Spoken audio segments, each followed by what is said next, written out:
רגע, כן קמי? קמי? ביג בוי. הדאגה לגיא התחילה מהרגע שהוא נולד. הוא היה ילד מאוד מאתגר מהדקה הראשונה. הוא אף פעם לא עם כולם בזרם. לא עשה חשבון לכלום, לא עניין אותו מה יחשבו עליו, מה יגידו. הוא חי את החיים שלו בדיוק כמו שהוא רצה. אם הוא רצה בגיל 7, כשהיינו בפריז, לרקוד באמצע הרחוב, לשים את הכובע ולאסוף כסף, הוא עשה את זה. גיא עשה את זה כי זה גיא. זה גיא. אם היה אפילו ללכת ברגל מהבית שלו לרחוב ליד, כאילו, זה היה מטורף, היה קורה משהו. אין הרבה זיכרונות מגיא שהוא עצוב. הוא לא היה בן אדם עצוב. זה המילה הכי רחוקה מלתאר אותו. גיא אהב ליהנות. מאוד. יצר הזדמנויות. החוסר מנוחה הזה, או הפעולה כל הזמן הייתה גם בבית ספר. כל יום קראו לנו לבית ספר, אם זה המורה הזאת, או המחנכת, או המנהלת. אתה יודע, רגע לפני שנכנסנו לחדר המורים, למנהלת וליועצת, והוא בא לקבל את הנזיפה, ואמר לי, אבא, הכל בסדר, אני אגיד להם שאני אקח את עצמי בידיים, שאני הבנתי שאני לא יכול להמשיך ככה, וכך היה.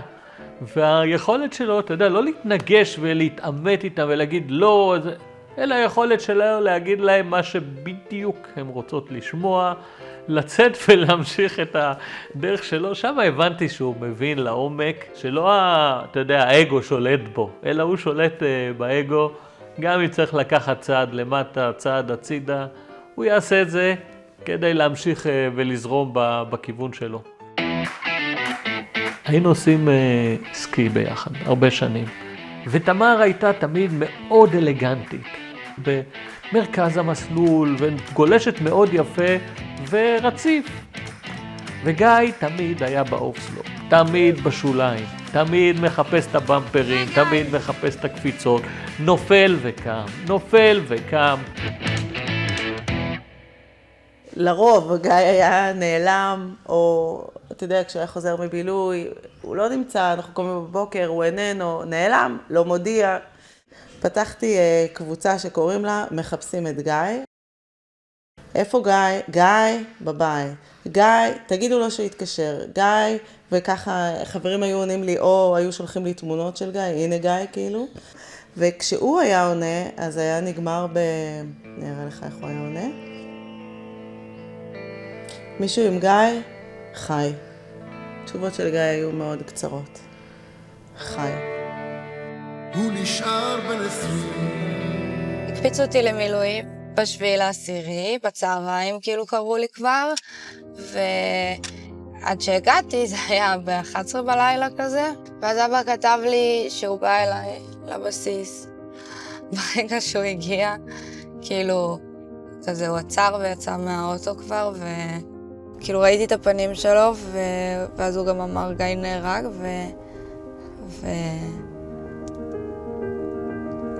פשוט נפלתי כאילו לרצפה וצעקתי עליו שהוא משקר לי, ואז זה היה גם ממש מול כל הבסיס, כולם היו בש"ג באותו זמן. כן, זהו, ואז נסענו הביתה. אני זוכרת שאבא בא וסיפר לי, האמת שהדבר הראשון שאמרתי זה לא היה קשור בכלל. אמרתי שהוא עדיין לא ראה את הפוני, כי אני כאילו, כל דבר חדש שעשיתי, אני ישר כאילו עדכנתי אותו, אני כתבתי לו, היי גיא, עשיתי חורים באוזניים, אז כתבתי לו, גיא, עשיתי פוני, וזה היה יום לפני, והוא עדיין לא ראה את זה. מחיתי הרבה, אבל הצלחתי כאילו להתמודד עם זה בסוף. כאילו הפסקתי לבכות באיזשהו שלב ויותר צחקתי אחר כך. You are my fire, the one desire, believe when I say I want it that way. Our two worlds are one, can't reach to your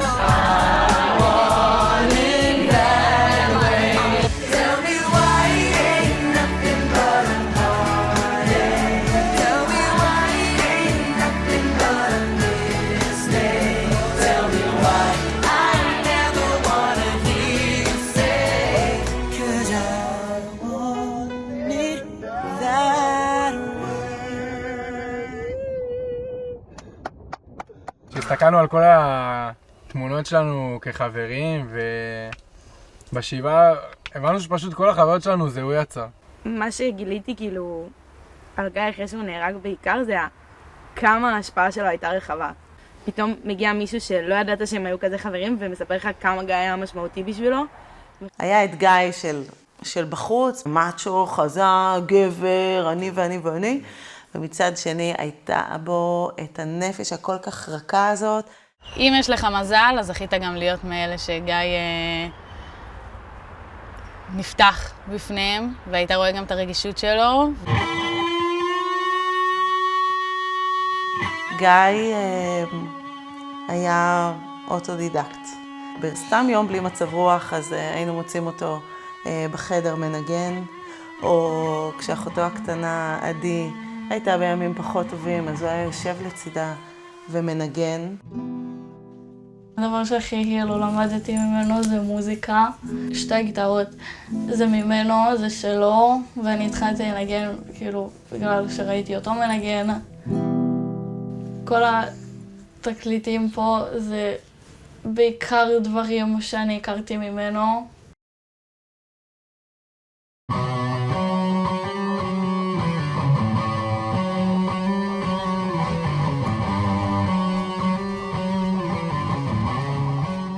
גייגו.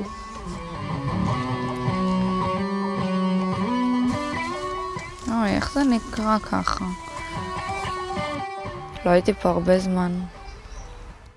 אז שם הכל יוצא, שם הכל מתפרק, ואז, שאני כל כך בוכה, אני מדמיינת אותו, יושב שם ואומר לי, לא אמא, די לבכות, תהי חזקה, תצחקי. ואז אני ממש עוצרת, וזה קרה לי רק אתמול. האמת שאני חולמת עליו המון. הוא פתאום בחלום שלי, והוא הכי חי כאילו שיש, והוא היה הרבה יותר רגיש בחלומות שלי. כאילו לא היה לו את הצד השטותניקי, כאילו הוא היה יותר רגוע, כאילו המוות הרגיע אותו. ואז אני קמה בבוקר, וזהו, כאילו זה אמיתי. והלוואי וכאילו הייתי מאמינה באיזה משהו שאני אוכל כאילו להגיד, אוקיי, זה שהוא בא אליי בחלום, זה אומר שהוא יודע. או באמת, נגיד, כל הפרפרים פה שמסתובבים, כל הפרפרים הלבנים, שזה אומר שזה הוא. אני מאוד מנסה להיאחז בזה. אני מאוד רוצה להאמין שהוא באמת איפשהו, ושטוב לו, ושזה לא... כאילו שזה לא נגמר פה.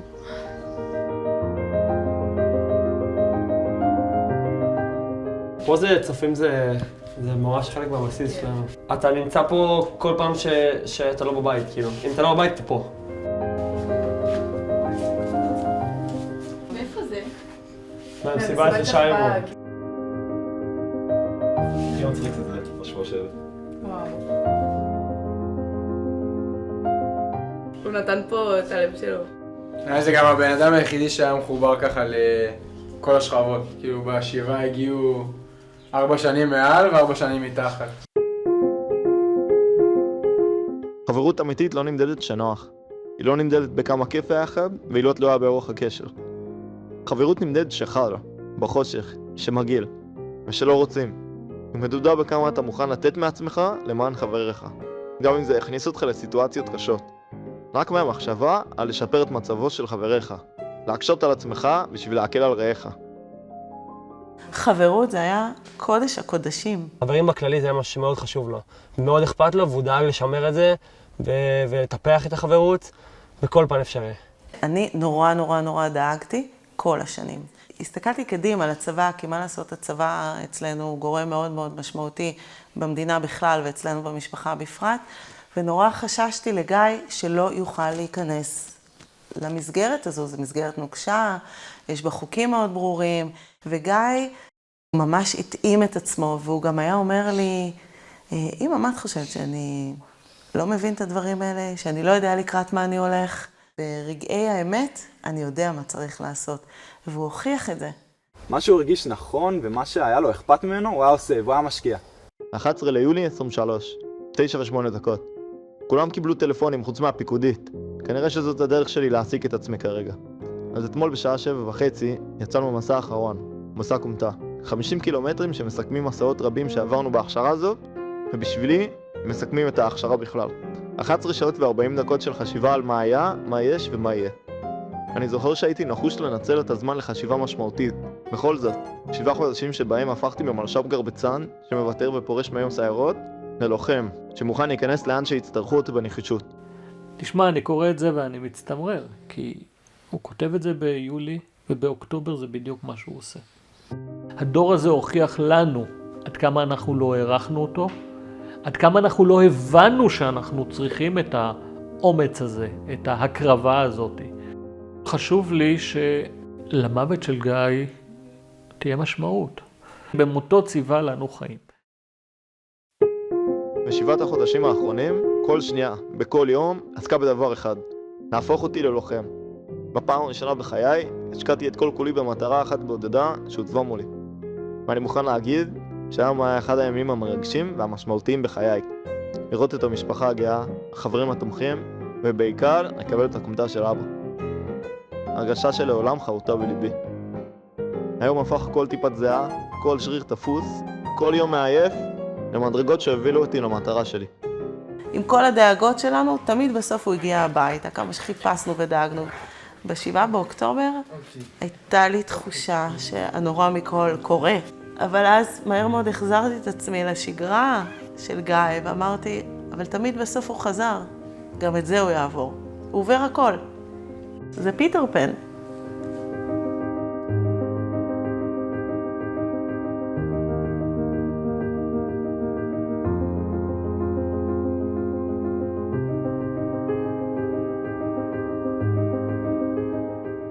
ביום חמישי האחרון עשינו את השחזור של הקרב של גיא.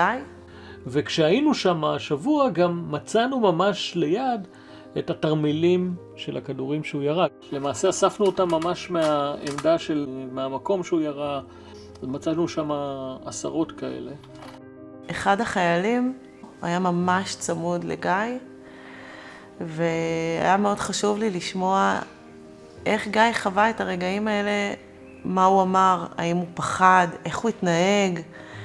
אז הוא סיפר לי שגיא היה במורל, בהפי, אם אפשר לקרוא לזה, הכי טוב שלו. אז אם אני מחברת את זה לרגעים האחרונים שלו, אז גור סיפר לי שהוא ממש דקה קודם סובב אליו את הראש, ואמר לו, אחי, אתה מבין מה קורה פה? אנחנו אשכרה נלחמים, והכל תחת אש תופת. מתאים לו גם ברגעים הכי קיצוניים והכי לא הגיוניים, פשוט לעצור שנייה, להסתכל על עצמו ולהגיד כאילו, בדיוק כמו שאומר, כאילו, what the fuck, כאילו, אתה כל הזמן אנחנו נלחמים עכשיו.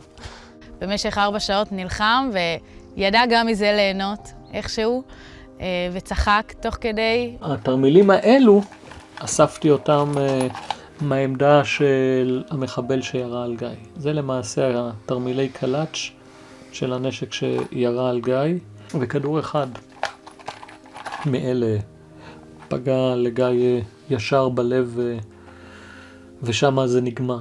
לי, בכל התופת הזו, זה נותן איזושהי הקלה, שהוא לא סבל, הוא לא שכב שם ולא ניגשו אליו, הוא פשוט כנראה אפילו לא הספיק לדעת שהוא כבר לא בין החיים. בסופו של דבר כאן ציר שלם של הנוח'בה נבלם באזור הזה, לפחות התוכניות שלו השתבשו, וגיא למעשה הוא הגורם הראשי שאחראי לכך. זהו, ככה למעשה מסתיים החלק של גיא בקרב, ולצערי גם בעולם הזה.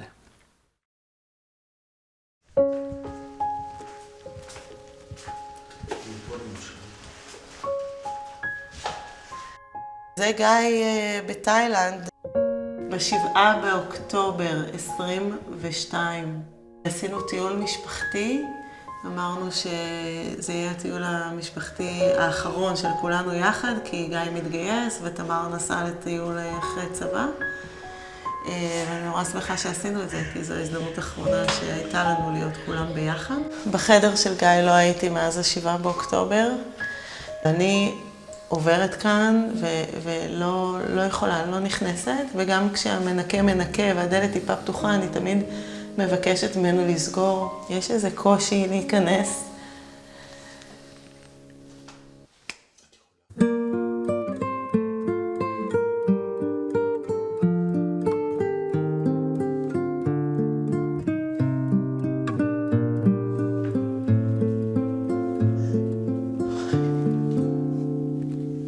ימים ארוכים, ימים ארורים, כל לילה כמו לילה. זה המכנס, תראה. הוא קם בבוקר וחזר לצבא בשבת ההיא, האחרונה שהוא היה בבית, וזה מה שהוא לבש, וזה...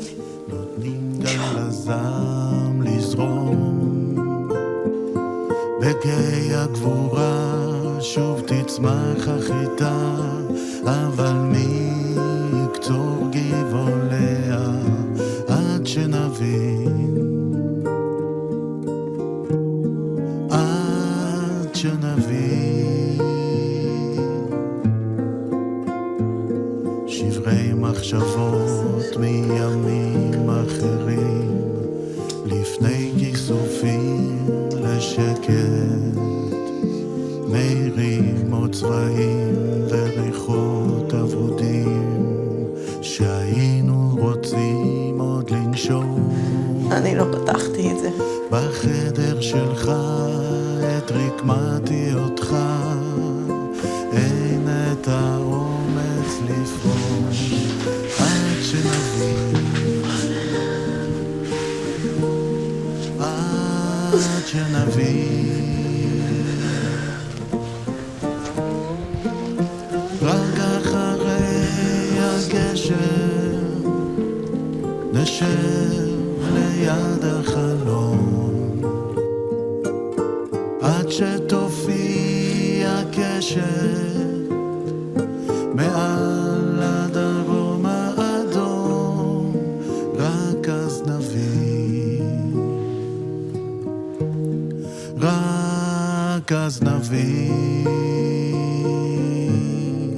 זה קצת יותר קשה להגיע לפה, כאילו, כי פה זה נהיה אמיתי. פה אני, כאילו, אני רואה את זה מול העיניים שלי, וזה הזוי לי לחשוב שכאילו, אח שלי הקטן, פה מתחת לאדמה, כאילו זה דפוק. וואי, הוא בלתי נסבל. אולי זה גיא, אולי הוא לא פרפר לבן. לא מתאים לגיא להיות פרפר לבן, זה היה עדין מדי בשבילו. אם הוא היה יושב פה, אז הוא לא היה אוהב את זה. הוא היה אומר, מה אתם עושים? שני בצהריים, כאילו, צאו לים, צאו תעשו משהו, צאו תשתו בירה. אתם יושבים ומדברים עליי. לא, הוא לא היה אוהב את זה. בשבעה, המחנכת שלו הביאה לנו את הרשימה הזאת שהוא כתב בי"ב, שזה היה 20 דברים שהוא רוצה להספיק עד גיל 20. בעצמי בגיל 20. היום ה8 בדצמבר 2021. שבוע שעבר היית בחנוכות האחרון שלך. היה טיל. עוד חודש ביום יש לך עם סיירות. עוד חודש ו4 ימים חגגת 18. מקווה שעד גיל 20 הספקת. למצוא בארץ קרבונרה טובה. אז פרסמתי פוסט בפייסבוק בקבוצת רעבים ברעבך, ותוך באמת דקה היו לזה אלפי לייקים. בעקבות הפוסט גם מישהו הציע לעשות תחרות קרבונרה לזכר גיא. אז באמת התחלנו כאילו לארגן את כל הדבר הזה, ושלומי מהמורמי הסכים. זה היה מטורף, כאילו ביום הולדת שלו כולנו היינו במסעדה. שלומי הוסיף ושינה את השם בתפריט, וזה עכשיו הקרבונרה של גיא. ואני ממש שמחה ממה שיצא, כי אני כל מה שאני רוצה לעשות זה שיכירו את גיא וידעו על גיא, ובכל הזדמנות כאילו באמת, זה הנצחה כאילו בשבילי. אני רוצה שידעו עליו. הנצחה זה לתת חיי נצח. וחיי נצח למישהו שהוא שמח, למישהו שהיה לו אנרגיות גבוהות. אי אפשר להנציח ילד שמח בטקסים עצובים. אם אתה רוצה להנציח, אתה רוצה להנציח את הרוח שהיא זאתי שנשארה. לא מזמן באנו לקבר, וישב שם בחור שהסתבר לנו שזה חבר של גיא מהמחלקה, והוא אומר, רציתי להכיר לו איזה ידידה שלי, ונתתי לו את הטלפון שלה, וגיא שלח לה הודעה, ככה הוא התחיל איתה, הוא שלח לה תמונה של אביר על סוס לבן, ואמר לה, הגעתי. זה גיא, זה ממש גיא. ההנצחה של גיא זה בשבילי משהו שממשיך ומחיה אותו. משאיר אותו איתי כל יום. זה לא שהוא לא איתי 24/7 בראש ובלב, אבל ההתעסקות איתו, זה נשמע קצת הזוי אולי, אבל מרגיש לי כאילו הוא כרגע בחול, בטיול אחרי צבא כזה, הוא לא כאן פיזית, אז אני ממשיכה לדבר ולחיות אותו, והוא יחזור. הוא עוד יחזור. אז מצד אחד, אשליה שנותנת לי רגע מנוחה מהאמת הזאת, שלא יהיה יותר גיא, הוא לא יחזור. קשה לי המחשבה שפעם היה לי ילד, פוף, פוף, נעלם. ללמוד לאהוב וויסקי, לחשוב על רעיון חדשני, סתם מגניב. לחשוב על כיוון החיים. לגלות רצון לבקר במדינה לא קונבנציונלית לתיירות. לעשות שינוי בחיים של מישהו לטובה. להשאיר מורשת בשבט. 20 בעיניו היה איזושהי מטרה כזאת שהוא היה צריך להגיע אליה, שבעיניו לחגוג את החיים ומשהו מטורף, ושכולם ידעו שעכשיו אני בן 20, ואנחנו פשוט לקחנו על עצמנו לבוא ולעשות את זה בצורה הכי טובה והכי משמחת, בצורה שהוא הכי היה מאמין בה, והוא היה זוכר להיות איתנו, הוא היה חוגג איתנו באותה רמה וצוחק ועם חיוך ענק על הפנים.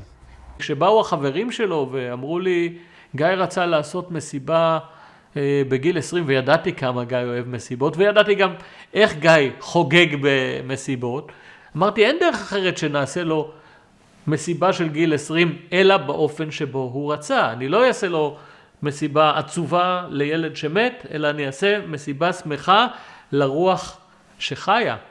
אחד הדברים שגיא רצה לעשות, זה לעשות מסיבת יום הולדת כהלכתה.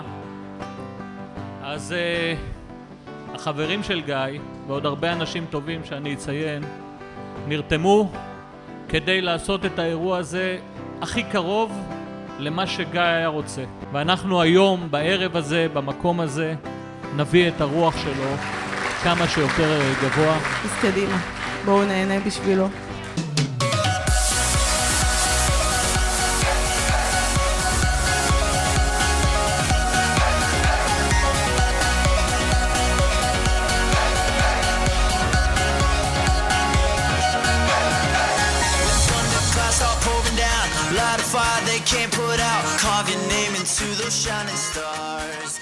לקראת המסיבה, אז חשבנו כזה על דברים להוציא, דברים שיהיו עלינו, שיזכירו לנו. לאף בן אדם אחר בעולם לא היה מרגיש לי נכון לעשות את החגיגה הזאת אחרי המוות שלו. בשביל להגיד לבן אדם הזה תודה, תודה על מה שהיית בשבילנו, תודה על התקופה שחיית איתנו. לשמוח ולשמח זה באמת גיא. וזה התגלגל להרצאה שהיום אני עושה, שקראתי לה הקרב של גיא, המלחמה שלנו, שמחברת בין הגבורה של גיא בקרב האחרון שלו. אין בעינינו הנצחה שהיא יפה מזאת, הולמת מזאת, חשובה מזאת.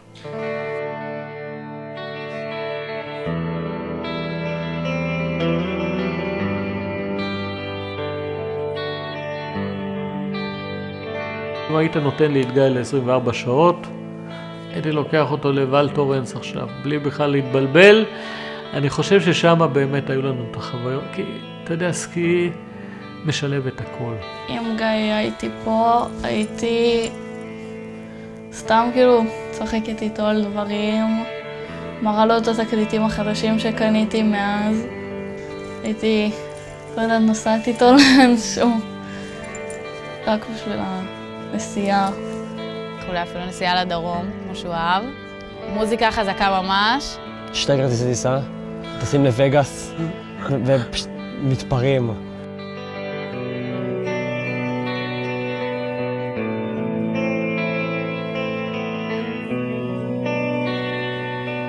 הוא נשאר בן 20. אני מתגעגע להומור שלו. חסר כזה ברגעים הקטנים. לי קשה שאני לא יכול לצאת הביתה ולהגיד, הכל טוב, מחר אני רואה את גיא. אני חושב שגיא היה האחרון שירצה שנשב ונבכה. הוא בוודאות היה רוצה שנזכור אותו כמו שאנחנו זוכרים, שננציח אותו כמו שאנחנו מנציחים. שאני אזכור ממנו את האופטימיות, את השובבות, את המצב רוח הטוב. לא להתמסכן, בשום מצב. אי אפשר לזכור אותו בדרך עצובה.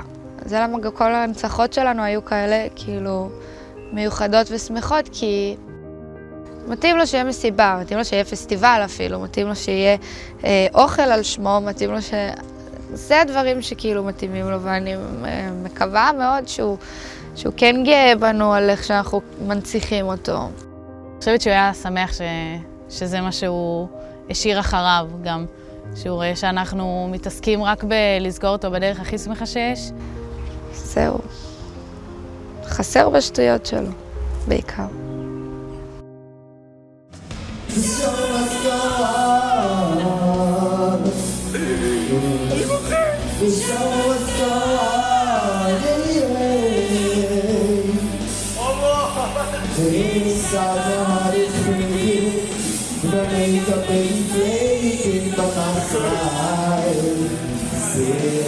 Say